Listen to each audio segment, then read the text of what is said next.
प्रधानमंत्री मोदी आज आवशे गुजरात प्रवासे। पीएम मोदी दक्षिण गुजरातने 18,778 करोड़ना विकास कार्योनी भेट आपशे।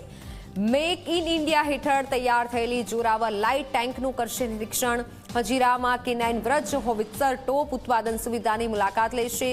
પીએમ મોદી તીર ડ્રોન એર ડિફેન્સ પ્રોજેક્ટનું પણ નિરીક્ષણ કરશે। એરબેઝ સુરક્ષા માટેની CIWS રડાર સિસ્ટમની સમીક્ષા કરશે પીએમ મોદી। સંઘ પ્રદેશ દમણ દીવ અને દાદરાનગર હવેલી માટે આજનો દિવસ ઐતિહાસિક બનવા જઈ રહ્યો છે। દેશના પ્રધાનમંત્રી આજે 2,970 કરોડ રૂપિયાના ખર્ચે તૈયાર થયેલા 56 વિકાસ કાર્યોનું લોકાર્પણ અને ખાતમુહૂર્ત કરશે।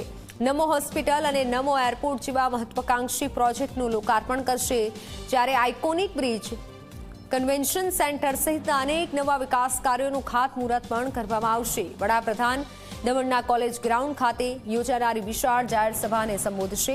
પ્રધાનમંત્રીના આગમનને લઈને સમગ્ર પ્રદેશમાં ઉત્સાહનો માહોલ જોવા મળી રહ્યો છે।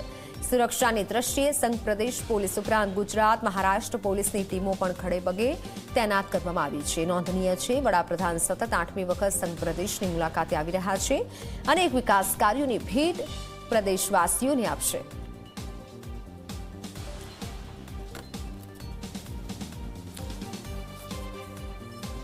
દમણથી સંવાદદાતા ચેતન જોડાઈ ચૂક્યા છે વધુ માહિતી સાથે। ચેતન, પ્રધાનમંત્રીનો ગુજરાત પ્રવાસ અને દમણમાં હાલ કેવા પ્રકારની તૈયારીઓ થઈ રહી છે? તૈયારીઓને આખરી ઓપ આપવામાં આવી રહ્યો છે। કયા કયા વિકાસ કાર્યોની ભેટ આપવાના છે?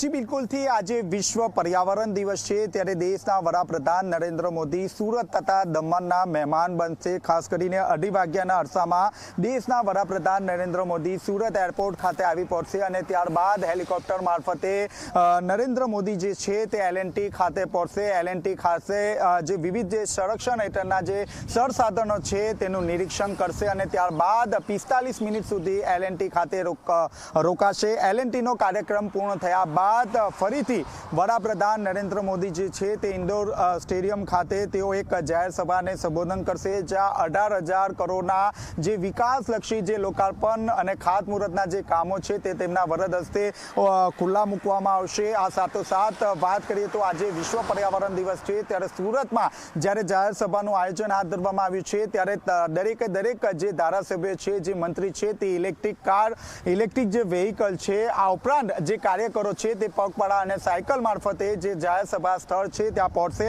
અંદાજિત 5 વાગ્યાના અરસામાં દેશના વડાપ્રધાન નરેન્દ્ર મોદી ફરીથી સુરત એરપોર્ટ ખાતે પહોંચશે અને સુરત એરપોર્ટથી તેઓ દમણ ખાતે અંદાજિત સાંજે 6 વાગ્યાના અરસામાં પહોંચશે। દમણની વાત કરીએ તો છેલ્લા 10 વર્ષમાં વડાપ્રધાન નરેન્દ્ર મોદી 8મી વખત દમણના પ્રવાસ ખાતે તેઓ જોવા મળશે। દમણમાં નવું ભારત થીમ આધારિત ભવ્ય જનસભાનું આયોજન હાથ ધરશે, જે દમણ એરપોર્ટ અને ખાસ કરીને જે હોસ્પિટલ છે તેમનું જે ઉદ્ઘાટન છે તે વડાપ્રધાન નરેન્દ્ર મોદીના હસ્તે કરવામાં આવશે। ત્યારબાદ તેઓ જે છે તે નમો પથ જે છે આપ જોઈ શકો છો સીધા દ્રશ્ય નમો પથ ખાતે દેશના વડાપ્રધાન નરેન્દ્ર મોદી આવશે। તે પહેલા તમામ જે રૂટ છે તે રૂટ અહીં લાઇટિંગથી શણગારવામાં આવ્યો છે। આખો જે રોડ છે તે દુલ્હનની જેમ અહીં શણગારવામાં આવ્યો છે। દેશના વડાપ્રધાન નરેન્દ્ર મોદી જ્યારે અહીં આવશે ત્યારે આખો જે રસ્તો છે તે રસ્તો દુલ્હનની જામ સંઘાશે। વડાપ્રધાન નરેન્દ્ર મોદી આ જે રસ્તો છે તે રસ્તા ઉપર 3 થી 4 મિનિટ ઊભા રહેશે અને દમણનો જે દરિયો છે તે દરિયા ખાતે તેઓ અહીં ઊભા રહેશે અને ત્યારબાદ ધીરે ધીરે તેમનો જે કાફલો છે તે આગળ વધશે।